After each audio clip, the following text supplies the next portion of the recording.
What's up, family? Welcome back to another legendary reaction video. So we got the WNBA legend gets exposed by Caitlin Clark. I'm assuming this is Diana Taurasi, but anyway, let's get straight into the video. Look, SVP, reality is coming. Okay. There's levels to this thing. Attention to her. Really get out in transition. See if you can get some early quick buckets. Oh, Clark hits her third three. You look superhuman playing against 18-year-olds, but you're going to come with some grown women that have been playing professional basketball for a long time. Clark. Was that shade? Was she just throwing shade, talking about that was an 18-year-old, but she gonna look like a little girl playing against grown women? Because apparently she's showing you up. So obviously she's eating her words, most definitely, when it comes to that Caitlin Clark. She threw a little jab in there. Green finds some space and delivers.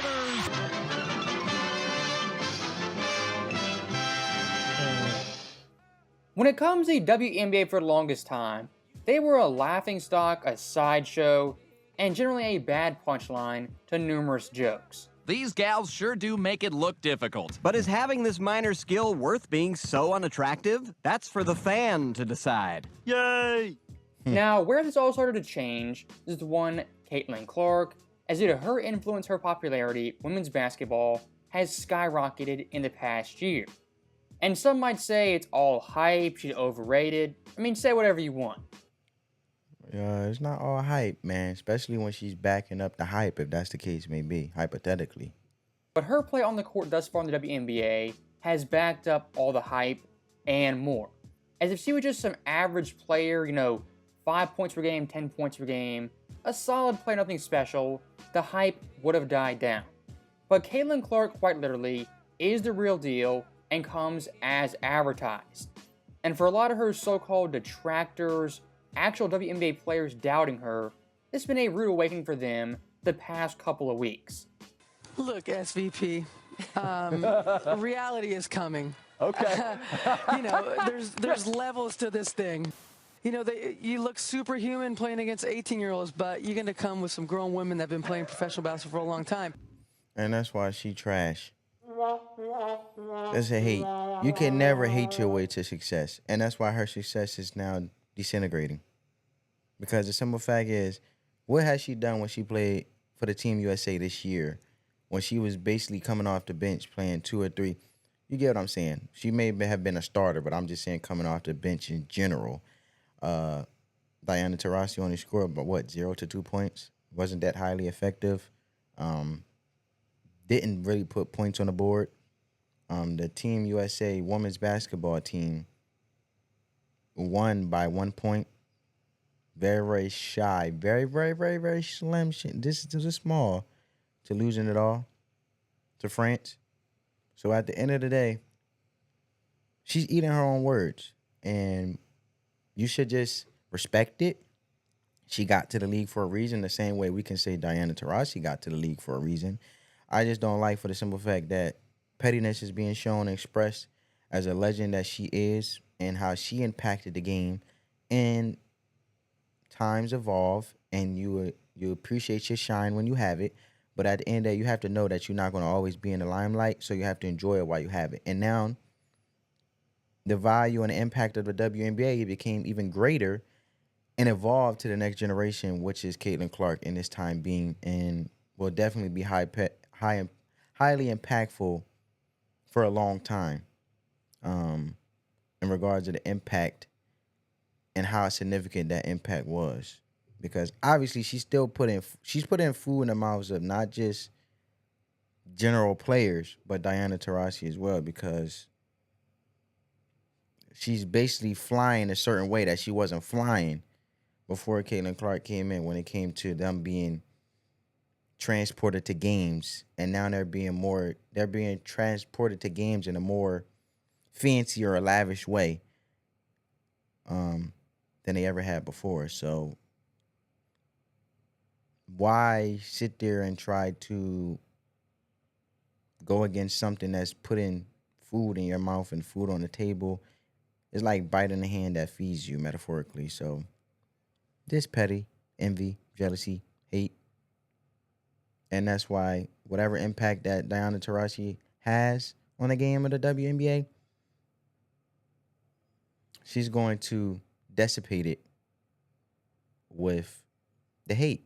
Because like I said, you cannot hate your way to the top. Even if you are at the top, your hate can cause you to fall. The same way you game up, you can go down. That one didn't age quite so well. So that lady right there, Diana Taurasi, I mean, that take just aged like milk. As Caitlin Clark versus Taurasi head-to-head this year is 2-0 undefeated and swept the season series. And even better than that, Taurasi in these games got dominated by Clark head-to-head, averaging less points, assists, rebounds, making less field goals, threes, and free throws. I could imagine, though, I guarantee you, and it's just me I don't have the facts to back it up right now, but I can just go off of my mind without even doing the research yet to know that Diana Taurasi wasn't pulling those numbers, 17.5, roughly 18 points per game on a regular. But she did it, I feel like, playing against Caitlin Clark to try to prove a point that she's still worth watching.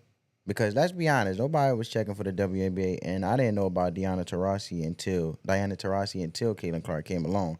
So that's to show you how the game has evolved and how highly impactful Caitlin Clark was, and let alone the impact that she brings to the game of women's basketball to where the visibility and let alone the history of women's basketball can now be on the forefront to actually be sought out to learn and be sought out for fans to seek the information on how the WNBA evolved and where it was and how the pioneers and individuals along the line impacted the WNBA. So she's bringing visibility.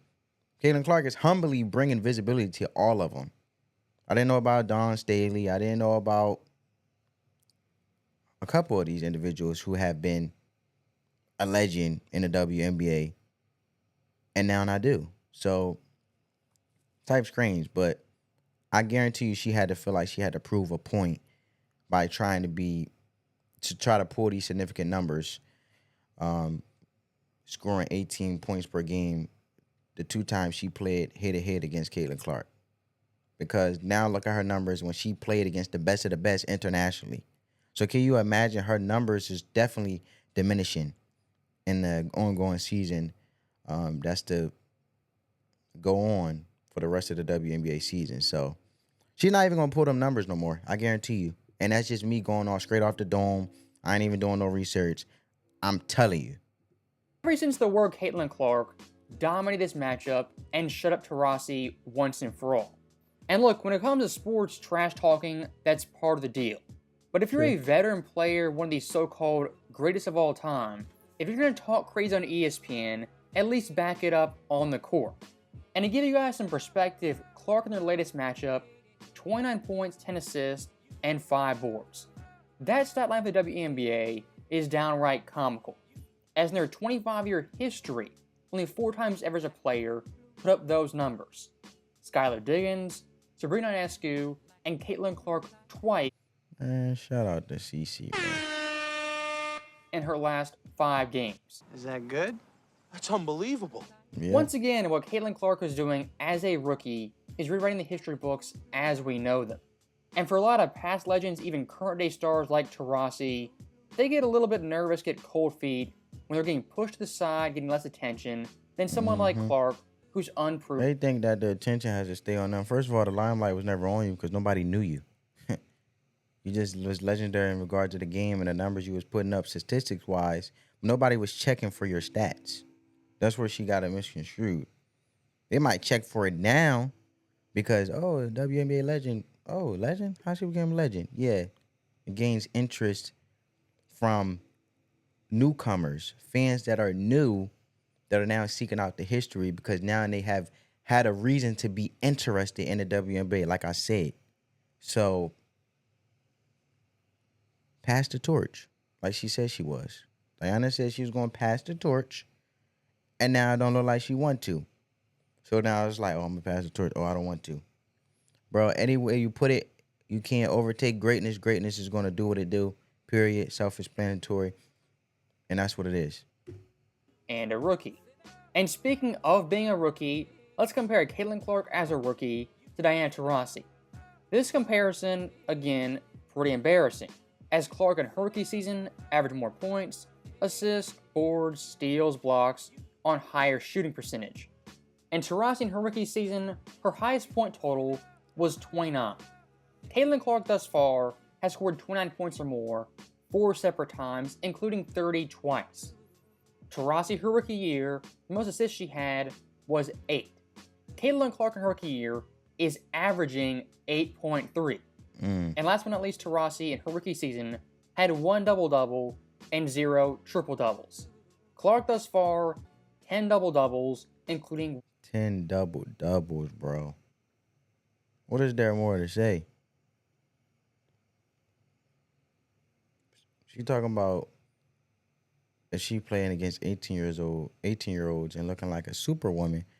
But if anything, that superwoman that transcended over to the WNBA, the big leagues, which is levels to it, like she said, quote unquote, Diana, then that means she's being a superwoman and displaying it and showcasing it in your face. So what is there to say now? Triple-double. If there was a so-called learning curve for Clark, it lasted about maybe 2-3 games max. As her past 2 months of basketball, she's been a walking 20-10-7 on phenomenal shooting split. Look at her face though. This picture that they picked in this video, like it look like bruh. When you talking about me, it just give you that bruh impression. And at this point, we're not talking best rookie of the year, a rising star. We're talking a legit superstar and borderline top 10 player. Is that a fact? That's a fact. I create content Fact ain't only it.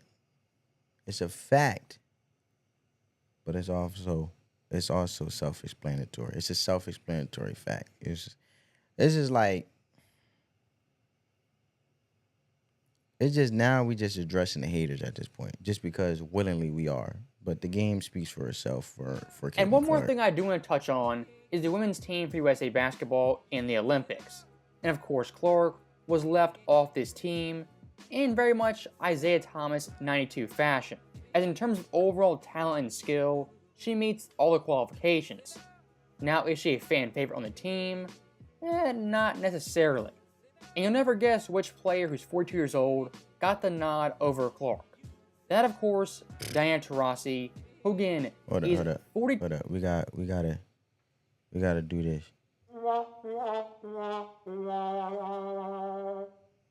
Why? Why did y'all pick this old lady?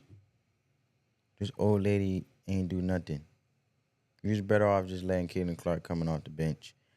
The 18 reporters that was there to see Caitlin Clark to bring visibility more to the WNBA from an international standpoint would have been highly valuable from a business perspective, let alone also the game of the WNBA to continue to have new fans coming in.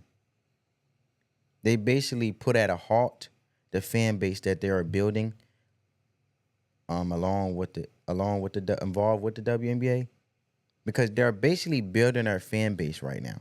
So why would you put that at a halt when that is the ultimate source of how the league is even able to prosper off of the backs of the consumers, which is the fans of the WNBA. So if you got, for example, if you got new people coming into your store, but you still want to keep a snobby manager who is not effective enough for your business and is steering away newcomers, then I mean you don't want to be successful as a franchise, right? It just don't make sense. So when you self-detonate and everything becomes to disintegrate, who is there to blame? The franchise. Years old, already had 5 gold medals. She's been there, had her time, racked up her awards, but still had to come back at age 42 and get a 6th gold medal for some unknown reason. From a marketing perspective, basketball perspective, not having Clark on this roster, it's malpractice. Facts. Because again, her talent and her skill meet the qualifications. No But doubt. even more than that, what she brings to the overall game, the WNBA needs her immensely. It's like having a rookie Michael Jordan, rookie Larry Bird. They could make the Olympic team, they could not. and you say, well, I'm not going to put them on the team yet. I'm going to take this 40-year-old geezer who's past their prime. That's what they did this year with Team USA on the women's side. Facts. And looking at the overall viewership, the gold medal game versus France, the lowest rated since 2008 in Beijing. If you had Clark on this team, I guarantee Viewership.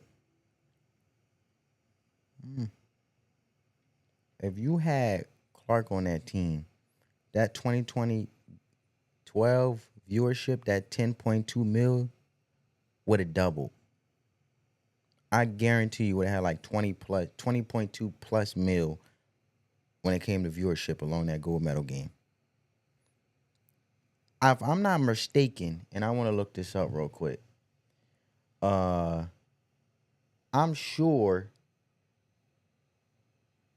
the viewership of the All-Star game with the WNBA All-Star team going against Team USA was far more greater than this year's gold medal game viewership of that 7.8 mil. So I'm going to look that up right now because I'm curious. And then, okay. So July 20th, the most watched WNBA All-Star game as televised.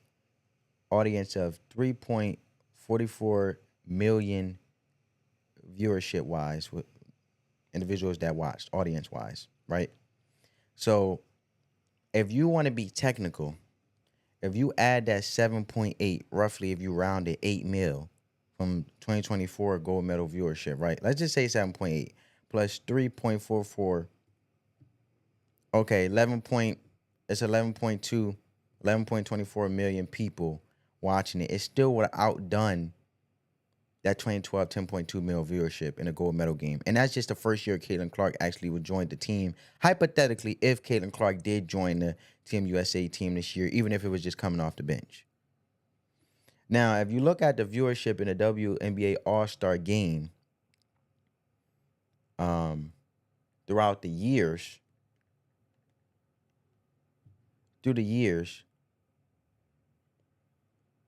the largest audience for the WNBA All-Star game, topping the previous, which was the 3.44 million viewers on ABC. The previous WNBA All-Star game was in the previous, okay, put it like this. The previous highest audience viewership was back in 2003 for the WNBA All-Star game, was 1.44 mil. So then this year, this with Caitlin Clark being on that team, WNBA All-Star game, it was 3.44 mil. So if you want to be technical, it was 2 million viewers more than the 2003 1.44 mil of the current year of July 20th of 2024 WNBA All-Star game.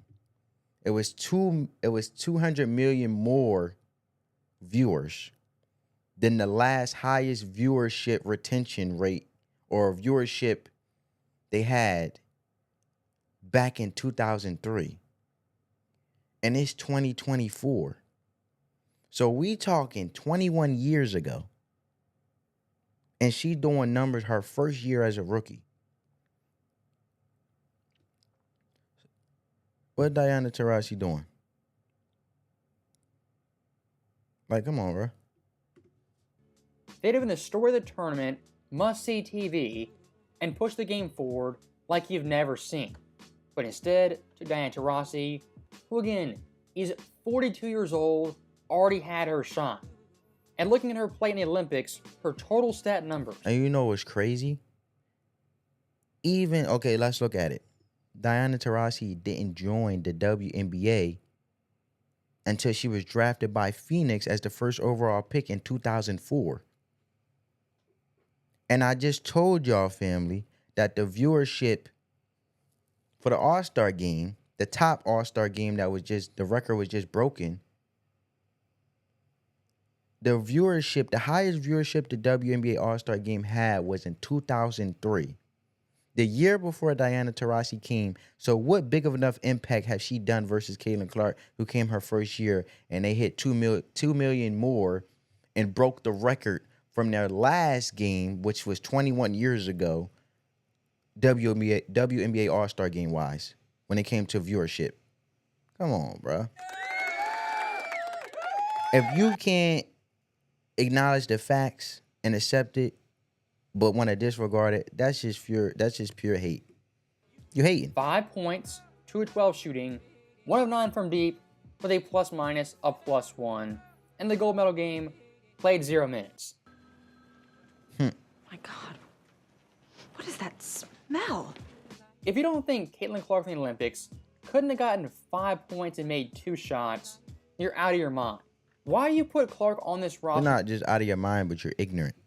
Taurasi is to get viewership from. See, he's gonna tell you in a nice way. I'm gonna tell you in a real way. You're ignorant. You don't really want to accept the facts of the WNBA. And as a fan, you definitely don't have the best interest of the franchise. You might just stop supporting the WNBA because you're a fake. If you're a real sports fan, you accept the facts. And you'll even take accountability for the team that you're championing and supporting to realize they need to do better. Sometimes you just have these delusional fans, and sometimes you have realistic fans. I get it. And there's nothing wrong with talking trash. But if you want to talk real trash, there's nothing wrong with talking trash to talk trash, just to have a conversation. But if you want to have a realistic conversation in regards to the sport, you better have a substantial argument. And that's just being a true fan when it comes to supporting any type of sport. And get popularity. Something for years, even decades, this league has craved every single season. And finally has a chance to do it. And what do? They squander it, toss in the trash, and say, well, see you in 4 years. Now, one last thing I do want to touch on is Clark's overall ability as a rookie, being a top 10-ish player. And right now, Clark's ranks in the WNBA, 12th in scoring, 1st in assists. I mentioned this. She's the overall 20 in every category in the WNBA. Diana ain't doing that either. She's in the top 20 her first year in the WNBA in every category. Blocks, assists, 3 points, you name it.